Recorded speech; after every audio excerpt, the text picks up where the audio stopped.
Il y a désormais un nouveau sigle dans la nomenclature Mercedes, GLB. Et le GLB, c'est ça, le nouveau SUV compact de la marque à l'étoile. Il faut le voir comme étant le grand frère du GLA. Il est un petit peu plus long et surtout sa spécificité, c'est qu'il a 7 places. Et puis il se distingue par ce look agressif, un peu baroudeur. Enfin, je vous le dis tout de suite, il n'est ni agressif ni baroudeur, mais c'est quand même un engin qui ne manque pas d'intérêt. Certes, côté style, le GLB est un peu massif, mais ses volumes sont habilement coordonnés de manière à offrir une cohérence à l'ensemble. On apprécie le petit décrochement de la ceinture de caisse au niveau des portières, ainsi que le bandeau chromé ornant le bouclier arrière. On retrouve le même raffinement dans l'habitacle. Alors dans l'habitacle, on n'est pas dépaysé, on retrouve l'ergonomie caractéristique des Mercedes récentes, avec notamment cette immense dalle numérique que je trouve très sympa, même si c'est vrai qu'il faut un petit peu d'habitude pour s'y repérer. La finition est soignée, les matériaux de qualité, mais évidemment le GLB, c'est à l'arrière qui fait la différence. Et c'est vrai qu'à l'arrière, on est très bien installé. J'ai beaucoup de place aux jambes, alors même que la banquette n'est pas reculée à fond. J'ai aussi de l'espace au niveau de la tête, et en plus je suis assis en hauteur, ce qui fait que j'ai une vision panoramique. Et la troisième rangée, on va voir ce que ça donne. Pour accéder à la troisième rangée, c'est un peu athlétique, hein. Et moi je suis pas très souple. Alors voilà, on arrive à se glisser, et une fois qu'on rabat le siège, on va dire qu'on a un espace correct. C'est plus pour des enfants, d'autant que là, que ce soit en largeur au coude ou en garde au toit, c'est quand même un peu limite.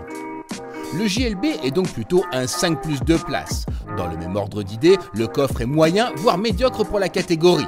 Heureusement, l'équipement est plutôt complet, ce qui est bien le moins vu les 54 450 € exigés pour cette version 220D AMG Line qui trouve quand même le moyen de facturer en supplément le réglage lombaire, la connectivité CarPlay et Android Auto ou l'avertisseur d'angle mort à 550 €. Ça, c'est mesquin. Sur la route, l'ensemble moteur-boîte de ce GLB 220D fait merveille. Doux, souple et bien insonorisé, son turbo diesel de 190 chevaux sait faire patte de velours tout en possédant un caractère volontaire. Il est bien aidé par l'excellente boîte à double embrayage et 8 rapports aussi feutrés que réactifs. L'ensemble délivre des performances flatteuses tout en faisant preuve d'une étonnante sobriété. Mais sur un gros engin comme celui-là, le châssis est sans doute pâteau. Eh bien étonnamment non, mais à une condition, il faut prendre l'amortissement piloté optionnel. Parce que la suspension de série, elle est vraiment trop souple, elle tolère trop de roulis et on a des mouvements de caisse vraiment excessifs, notamment sur route et autoroute. Avec l'amortissement piloté réglé en mode sport, on verrouille un peu plus les suspensions, on perd un tout petit peu en confort, mais on gagne énormément en précision de conduite et en sérénité. Du coup, à ce moment-là, on découvre que le GLB, il a une direction précise, un bon équilibre et que c'est un très agréable compagnon de route. S'il ne bat aucun record d'habitabilité, le GLB a au moins le mérite d'apporter un peu de diversité sur un segment où l'offre était jusqu'alors réduite.